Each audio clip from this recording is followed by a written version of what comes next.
And again, correct me if I'm wrong, but the Azores stand right there on the mid-Atlantic ridge, yeah? Exactly, Graham. There's got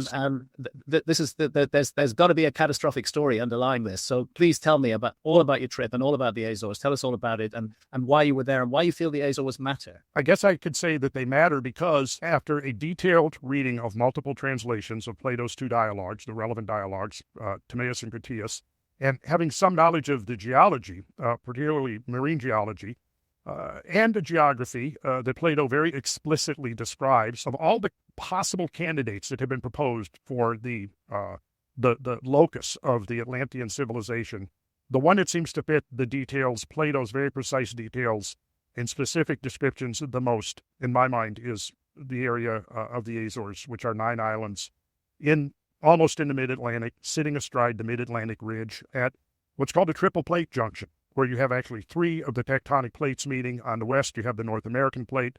On the northeast, you have the Eurasian plate. And on the southeast, you have the African, now called the Nubian plate. Mm-hmm. And it's a very volatile region. It also has a lot of the earmarks of having undergone catastrophic subsidence in the very recent geological past. For that reason, after combing through Plato's writings repeatedly, and putting together the pieces, trying to connect the dots, it seems to me that that is the prime location for what Plato is describing. Tell us where Plato placed Atlantis in his mind's eye in the Timaeus and Critias. Where does he put Atlantis? Oh, this power came forth from the Atlantic Ocean. He describes it being outside, west of the Pillars of Hercules. Not south, not north, not east, but west. Yeah. And one of the things I've pointed out is that in the 60s and the 70s, it was declared by the geological establishment that any possibility of Atlantis being in the mid-Atlantic region was completely impossible because of what we knew about plate tectonics and continental drift and so on. And yet, when you actually go back through the research that was as early as the 1940s, you find out that there is an abundance of evidence that is consistent with Plato's description, and consistent with the idea that there was a massive subsidence in that exact region. And now I was interested in there because I fantasized about the Azores being part of what is called the Azores or Azores microcontinent, which shows up very clearly on bathymetric charts, on digital elevation models of the Atlantic Ocean. And its approximate size fits very closely to Plato's description. The topography fits very close to Plato's description, and the location fits. His description of geography is very consistent. Beyond the west of the Pillars of Heracles or Hercules, you encounter islands, and then beyond those is the island complex of Atlantis, and then beyond that, as he describes it, is the true continent, which we have to read as the Americas. Exactly. I mean, and if you do that, if you read that as the Americas, then his whole geography becomes totally consistent. Yeah. And the 9 islands of the Azores have their roots in the microcontinent, as it's called. And there's essentially mountains, just very much like the Hawaiian Islands are mountains, mm-hmm. whose peaks are above sea level. Likewise with the 9 islands of the Azores. And I only visited 4 of them. Mm-hmm. And essentially what I was looking for was anything in terms of consistency or inconsistency with Plato's account. And right. I found nothing to be inconsistent with that possibility. We had a professional geologist traveling with us, and he admitted, yes, there is evidence here that would be more consistent with continental bedrock than oceanic bedrock, mm-hmm. which I found very interesting and supportive. But it was mostly just to take in the geology, take in the natural conditions of these islands, and just get a sense of my own direct experience. Mm-hmm. And what I found, I'll say, for example, São Miguel, first island we visited, was basically paradise, But then you look at the other islands, and there's definitely evidence that's consistent with catastrophic episodes in the recent geological past. The kind of catastrophic episodes that you're hinting at here, if I'm correct, the well-known 400-foot, 120-meter sea level rise that followed the end of the Ice Age is not enough to expose the Azores as an above-water massive landmass. No, it is not. But it certainly increased the size of the islands. Yeah. But it would not give you a landmass almost on the scale of, let's say, Iceland. Another factor is involved, and that factor is what we call isostasy. It's the vertical movement of the Earth's crusts. Yeah. And there's been extensive research done on that, which issue of Atlantis.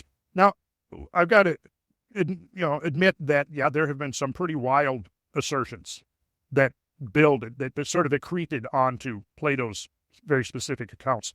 And one of the things I like to point out is that I kind of look at there's two dimensions to what Plato describes. One, the geology and the geography, which is primarily represented in Timaeus. Then he discusses the city, the ringed city, the infrastructure, which is primarily descriptive in Critias. You can accept the geological and geographic explanation without necessarily accepting this vast ringed infrastructure, right? Now, the argument is always between, the academics will say, well, he just meant it as an expression, a metaphor for his political ideals of his, his perfect civilization, his perfect society. And it was nothing more than a metaphor. Then you may have another school of thought that goes a little further than that and says, well, there might have been some historic reality behind it that he drew from. The prime contender, as you well know, would be the destruction of, say, Crete because of the eruption of Terra, which happened about 900 years prior to Plato's time. And so if you have the academic community willing to accept any kind of historical veracity at all to Plato's accounts, that seems to be the prime contender, although it doesn't fit the narrative at all. And including, they want it to be recent. Yes. They don't want it to be old, even though Plato was very clear. Tell us a little bit more about isostasy, because that is really important. The way I view isostasy is a kind of seesaw with weight on one end of the seesaw pushing the other end up, and then when the weight comes off the other end, it has the opposite effect.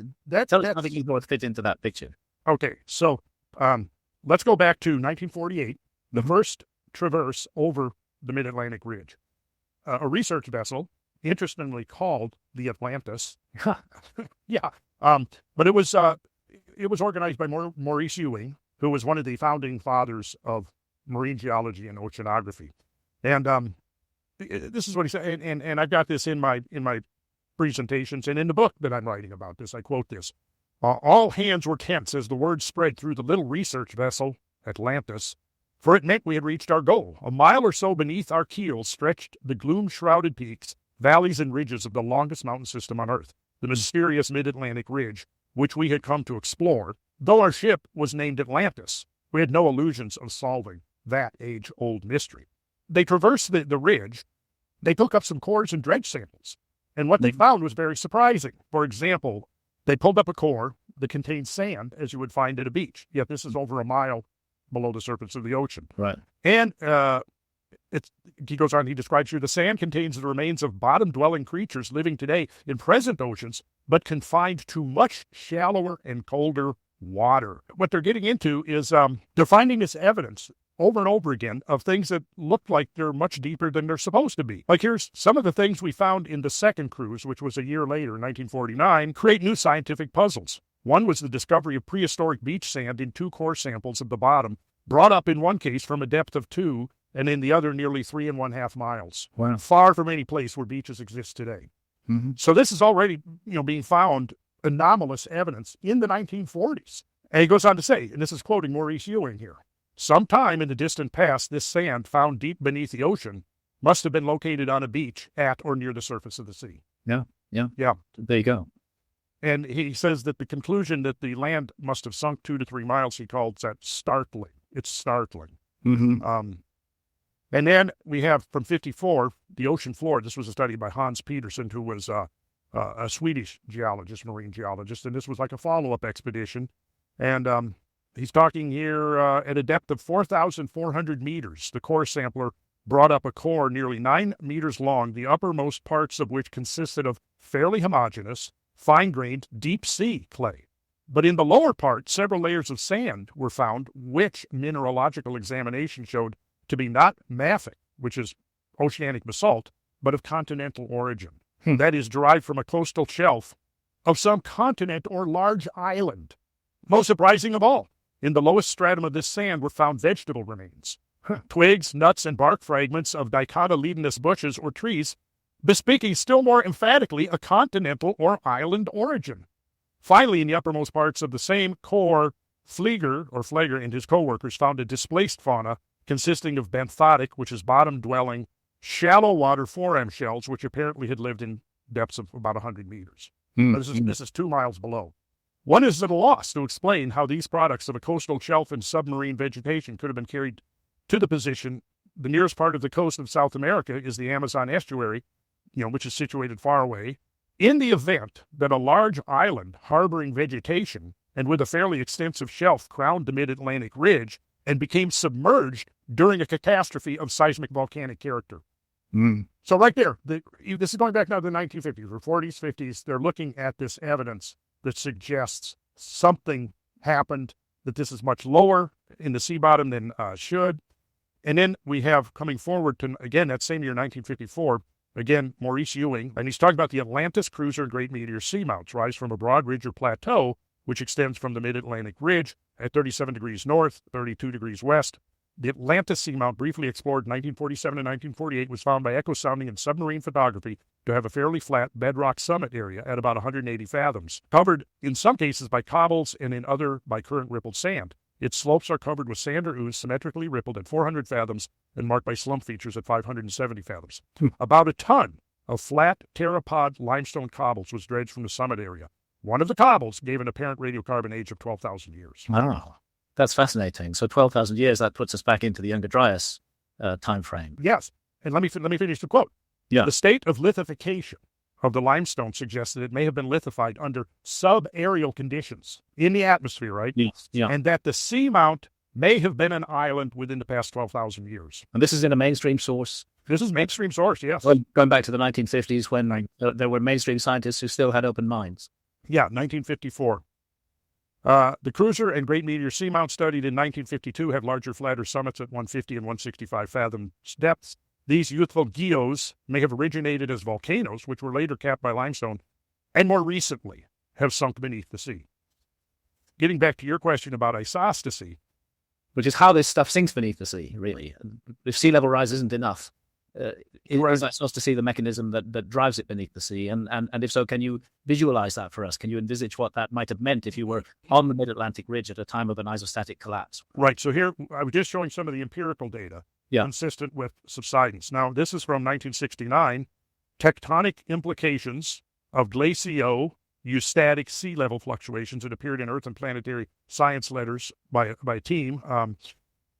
Now, eustatic is the rise and fall of sea level commensurate with the expansion and contraction of glaciers on land. Glaciers melt, you have eustatic rise. Eustatic rise and fall of sea level is directly related to isostatic differentiation of the bottom of the ocean bottom. This is what was published in 1969, Tectonic Implications of Glacio-Eustatic Sea Level Fluctuations. The possible tectonic implications of glacio-eustatic sea level fluctuations have only received minor attention in connection with such problems as ocean floor spreading. The purpose of this report is to point out that late Pleistocene sea level data suggest that the ocean basins have responded isostatically and by a significant amount to the loading and unloading of water associated with Pleistocene glaciation. If you've got this major rise of sea level, you have to have a compensatory downward movement of the sea bottom. But also there's the other side of the equation, which is the ice mass being lifted off North America, Yes. which then you have isostatic rebound at the opposite. The opposite end of that seesaw would be pretty much the mid-Atlantic ridge. Yes. These are some images aerial images taken years ago of the area around Hudson Bay. Hudson Bay was the center of the great North American ice mass. Okay, so these are elevated and abandoned shorelines along Hudson Bay. The highest one is about 1,500 feet above present sea level.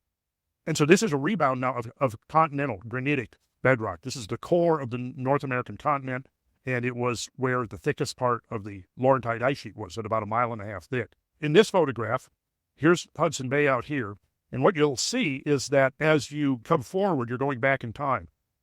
The largest displacements occurred immediately after the deglaciation. So in other words, the early stages of rebound were much faster than later on. To put this in simplistic terms, when we talk about rebound, what we're saying is that landmass was pressed down by the massive weight of the ice. And then as the ice came off, as it turned into water and went back into the world ocean, the land began to rebound upwards. Correct. Yeah. That's right. That's exactly right. And the point is in geophysics, the geoid of the Earth is always trying to move towards equilibrium. Yeah. So if one place is rising, somewhere else needs to be going down. And that depression is going to not necessarily be uniform. It's going to be focused along the zones of least resistance. This is from the professional journal Quaternary Research. The title of the article is late Quaternary, glacio, and hydro-isostasy on a layered Earth. So hydro meaning isostasy driven by movements in ocean volume.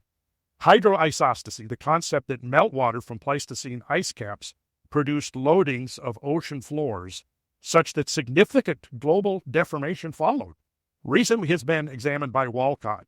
The earlier qualitative assessments of hydro-isostasy as an important factor in glacio-eustasy are qualitatively supported by Walcott, who also demonstrated that the effects of glacio-eustatic inundation will vary with location.